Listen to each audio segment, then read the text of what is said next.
Cinema വിശേഷങ്ങൾക്കും ഗോസിപ്പുകൾക്കും ദാസനും വിജയനും. ഈ channel ഇപ്പോൾ തന്നെ സബ്സ്ക്രൈബ് ചെയ്യുക. മോഹൻലാലും മമ്മൂട്ടിയും തമ്മിൽ താരതമ്യം ചെയ്യുമ്പോൾ കഥാപാത്രങ്ങളുടെ തെരഞ്ഞെടുപ്പിൽ പ്രത്യേകിച്ച് അന്യഭാഷയിൽ മമ്മൂട്ടി പുലർത്തുന്ന ചില മാനദണ്ഡങ്ങളുണ്ട്. ഒരിക്കലും തമിഴിലോ മറ്റു അന്യഭാഷയിലോ സഹനടനാകാനോ നായകൻ്റെ മുന്നിൽ കൊച്ചാകാനോ മമ്മൂട്ടിയെ കിട്ടാറില്ല. ദളപതി മാത്രമാണ് ഇതിനൊരു അപവാദം. എങ്കിലും ദളപതിയിൽ നായകൻ രജനിയായിരുന്നെങ്കിലും രജനിക്കൊപ്പം കട്ടയ്ക്ക് നിൽക്കുന്ന കഥാപാത്രം തന്നെയായിരുന്നു മമ്മൂട്ടിയുടേത്. എന്നാൽ മോഹൻലാൽ ഇതിൽ വ്യത്യസ്തനാണ്.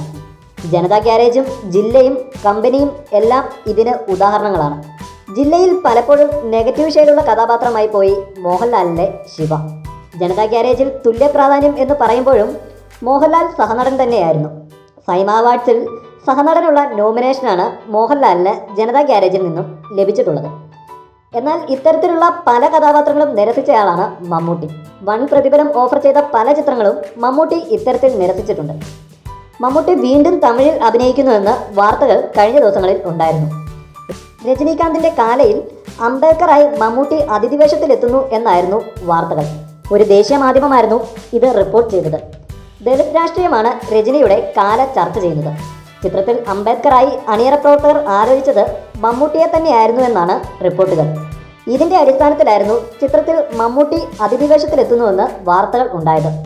എന്നാൽ ഇത് ഇംഗ്ലീഷ് മാധ്യമത്തിൻ്റെ ഭാവന മാത്രമാണെന്നാണ് മമ്മൂട്ടിയോട് അടുത്ത വൃത്തങ്ങൾ പ്രതികരിച്ചത്. ചിത്രത്തിൽ മമ്മൂട്ടി അഭിനയിക്കുന്നു എന്ന വാർത്തകൾ നിഷേധിക്കുകയും ചെയ്തു. ചിത്രത്തിൽ അംബേദ്കറായി കാലയുടെ അണിയറ പ്രവർത്തകർ ഉദ്ദേശിച്ചത് മമ്മൂട്ടിയെ തന്നെയായിരുന്നുവെന്നാണ് റിപ്പോർട്ടുകൾ.